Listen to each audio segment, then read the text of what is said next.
Olá, seja muito bem-vindo a mais uma entrevista do canal do YouTube na Clima Tempo. Você mora em São Paulo, acordou cedinho nos últimos 2 dias e ficou maravilhado com aquilo que você viu no céu? Talvez você tenha se perguntado o que aconteceu no céu de São Paulo? Por que ele está tão maravilhosamente colorido?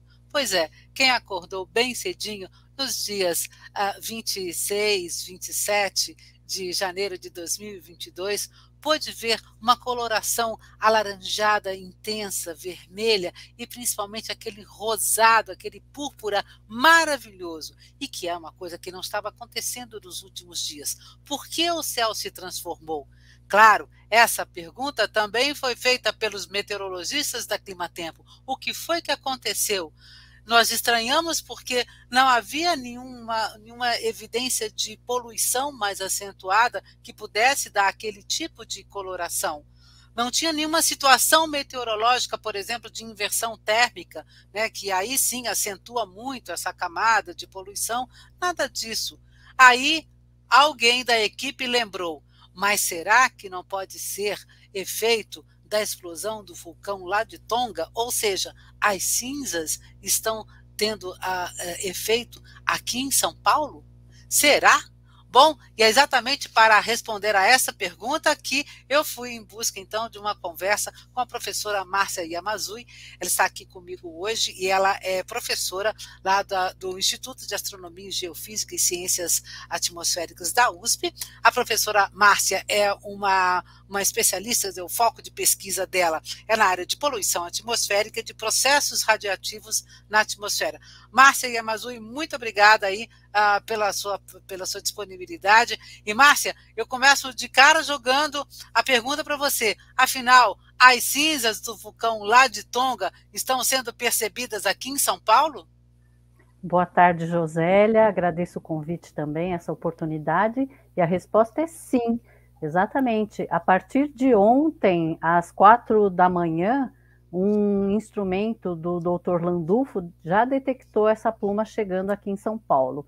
E outras imagens de satélite da NASA já mostram, né, a evolução da pluma saindo de lá, atravessando a África, o Atlântico e chegando aqui em São Paulo ontem, exatamente ontem. Nossa, ou seja, porque foi exatamente no dia 26, no amanhecer do dia 26, né, que nós conseguimos ver.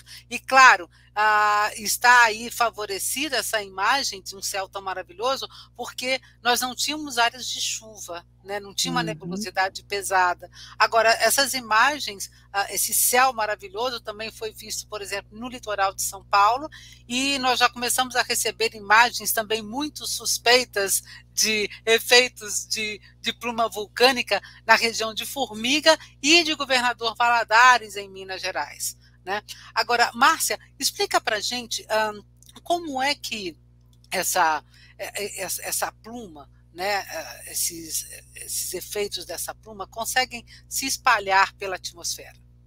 Bom, primeiro porque a erupção desse vulcão foi bastante intensa e lançou material lá na estratosfera, ou seja, acima de 15 quilômetros. Na verdade, no dia 19 de janeiro, um satélite da NASA detectou essa pluma a 31 quilômetros de altura. Aqui em São Paulo chegou em torno de 26,5 quilômetros. Então, lá na estratosfera, é muito fácil esse material ser transportado em longas distâncias, em distâncias maiores.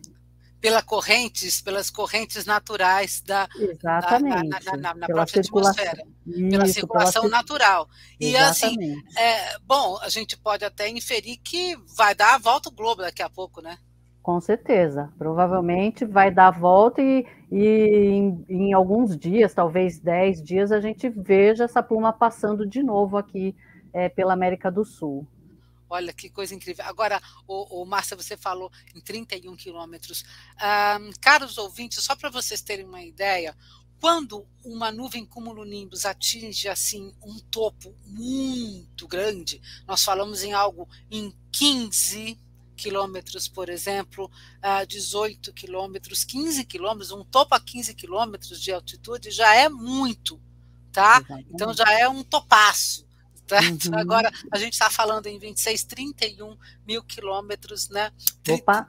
31 quilômetros, perdão, 31 mil metros, né? Mas 31 quilômetros acima. Então a gente está falando realmente da estratosfera. Agora, Márcia, é o seguinte: o que dá essa coloração? Porque nós vimos a púrpura, né, que é uma cor, fica maravilhosa, assim, a imagem de São Paulo, assim, foi uma coisa, deslumbrante, uma coisa que a gente realmente nunca vê. E o que dá essa coloração tão diferenciada?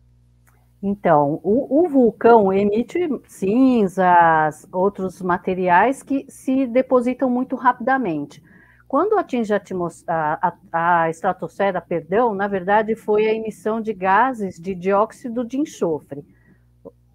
Esse gás é altamente reativo e rapidamente se transforma em partículas de aerossol, que a gente chama de sulfato, rico em sulfato, e essas partículas de aerossol interagem com a radiação solar através do espalhamento, né? Então, é o que causaria a coloração azul, por exemplo, né? Mas como está bem no nascer do Sol, quando o Sol está muito baixo, o espalhamento do céu vai ser na região do vermelho, laranja, e essa combinação de cores que deu essa tonalidade aí que você comentou. Márcia, assim, a gente sabe que essas plumas vulcânicas, né, quando elas entram na atmosfera, são, na verdade, bastante preocupantes, né? Uma vez eu fiz um outro podcast com uma vulcanóloga, e lembrando assim que, olha, quando o vulcão explode, o meteorologista fica com as 3 antenas em pé, ou 4, né? Porque é uma encrenca, porque você tanto pode ter esse efeito, digamos assim, o lado bom, né, o lado bonito de uma poluição como essa coloração maravilhosa e especial que a gente tem, mas, por exemplo, a parte de dejetos sólidos, né, que fica espalhado pela atmosfera, é um perigo enorme para a aviação, né, com essas pedras literalmente podendo ser sugadas, né, por uma turbina, e você pode explodir um avião, inclusive, né? Então, assim, são coisas bem complicadas aí. Agora, tem uma preocupação que é bastante grande, que é o seguinte: nós, toda vez que explode vulcão e vem com essa coisa de sulfatos e tal, vem à cabeça, será que pode ter chuva ácida? Né? E por que, inclusive, eu pergunto, porque nós estamos entrando numa situação meteorológica onde nos próximos 3, 4 dias nós vamos ter uma situação de muita instabilidade justamente sobre São Paulo, entendeu? Então aquilo que era só uma pancada de chuva isolada vão virar grandes áreas de chuva, passagem de frente fria, formação de área de baixa pressão na costa paulista. Então isso vai dar um volume de nuvens e de chuva, né, muito intenso. E aí, claro, que a gente levanta essa possibilidade, né? Será que nós poderíamos ter chuva ácida? Felizmente não, né? Como a gente comentou, esse material da erupção vulcânica está acima de 26 quilômetros. Você mesma mencionou que o topo de uma nuvem de alto desenvolvimento chega a 15, 18 quilômetros, então a nuvem está abaixo ainda dessa camada vulcânica. Então a gente não corre esse risco no momento. E quando esse material começar a se depositar, vai ser numa área tão grande que a quantidade de sulfato que eventualmente descer para a troposfera já vai ser numa quantidade ínfima. Muito pequenininha, né? Ou seja, porque Muito isso vai sendo espalhado, mas é muito lentamente, né? Exato, Isso acontece. exato. Agora, Márcia, assim, a explosão foi, na verdade, relativamente recente, né? E essa pluma, ela vai se dispersando lentamente. Agora, então, assim, nós ainda poderemos ver se as nuvens deixarem, né? Também tem essa, né? Se a nebulosidade deixar, mas a gente vai poder continuar vendo essa coloração ainda durante bastante tempo, né? Exatamente, por um certo tempo. Como está na estratosfera, esse material demora muito para se depositar. Como a gente falou, se fosse aqui embaixo, uma chuvinha já lavava a atmosfera, acabou. Como está na estratosfera, vai demorar um tempo significativo. Para você ter uma ideia, o Pinatubo demorou de 2 a 3 anos até que o sinal deixasse de ser detectado. Mas, no caso, comparativamente, essa erupção do Tonga foi bem inferior, embora de grande volume, muito inferior à quantidade de dióxido de enxofre que o Pinatubo emitiu. Então, vai ser um tempo menor. Dá para ter uma comparação assim entre aquilo que o Pinatubo emitiu e o que esse vulcão agora? Porque, assim, só para contextualizar, pessoal, o Pinatubo foi assim uma das grandes explosões que nós tivemos aí no século passado, e a explosão do Pinatubo foi tão intensa que nós tivemos durante alguns anos, né, uma queda na temperatura global. Tamanha foi o efeito, a dimensão, né, da nuvem de dejetos do Pinatubo na atmosfera. Tá? Então, a gente consegue fazer uma comparação com... Só para complementar, né, a redução na temperatura do Pinatubo foi da ordem de 0,6 graus Celsius. Né? A gente está falando de um aquecimento global de 1 grau Celsius. Né? Então, foi realmente um impacto significativo no clima. Comparativamente, a quantidade de SO2 que o Tonga emitiu foi da ordem de 400 mil toneladas de SO2. E o Pinatubo foi de 20 milhões de toneladas. Nossa. Então, uma quantidade muito maior, né? É uma coisa muito impressionante, ou seja, foi uma explosão muito, muito menor, óbvio, né? Mas, de qualquer forma, nós agora certamente vamos ter aí meses, talvez, né, ainda podendo observar esse amanhecer, essas colorações especiais, né? Márcia, assim, já dá para ver mais ou menos, assim, dá para dizer, além de São Paulo, né, outras áreas. A gente acabou de ver imagens suspeitas em Minas, mas será que a gente consegue ver assim algumas outras áreas, outros estados que já estariam sentindo o efeito da presença dessa pluma vulcânica? Sim, muito provavelmente Paraná, Rio de Janeiro, como você mencionou, Minas, né? E conforme a pluma voltar, quando ela der a volta ao mundo, ela vai ter aberto mais ainda, né, em termos latitudinais, e aí vai, claro, poder ser visível em outras partes do Brasil.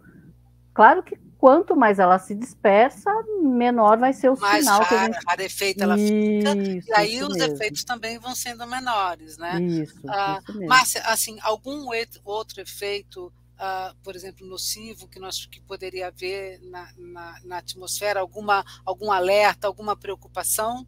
Para o Brasil, felizmente não. Como a gente viu, para quem está no entorno do vulcão, os impactos são gigantescos, né? Desde o tsunami, que teve magnitude enorme, e como você mesma falou, problemas para aviação, né? Poderia com certeza ter, mas não aqui no Brasil. Esse risco a gente não corre. Maravilha, até porque lá em Tonga, por exemplo, a ajuda humanitária da ONU, inclusive, demorou a chegar, porque não tinha condições de pouso, não tinha condições de chegar, inclusive por causa do efeito da densa pluma, né, de dejetos e fumaça que estava ao redor, né? Bom, pessoal, olha, vocês têm aí então essa explicação, né? Aproveitem, né? Acordem cedinho, bom dia, limpa a lente e vamos lá, clicar. Essa é uma das poucas vezes que a gente pode ver efeitos especiais e, digamos assim, benéficos, né, de uma poluição especial, né? Então, você que está aí, olha, não só São Paulo, mas Paraná e outros estados, provavelmente brasileiros, vão poder apreciar isso, mas quando? Se você não tiver um excesso de nebulosidade, né, e especialmente ao amanhecer e ao entardecer. Então, belas clicadas para todos vocês. Márcia, muito obrigada pela sua participação. Eu que agradeço a oportunidade.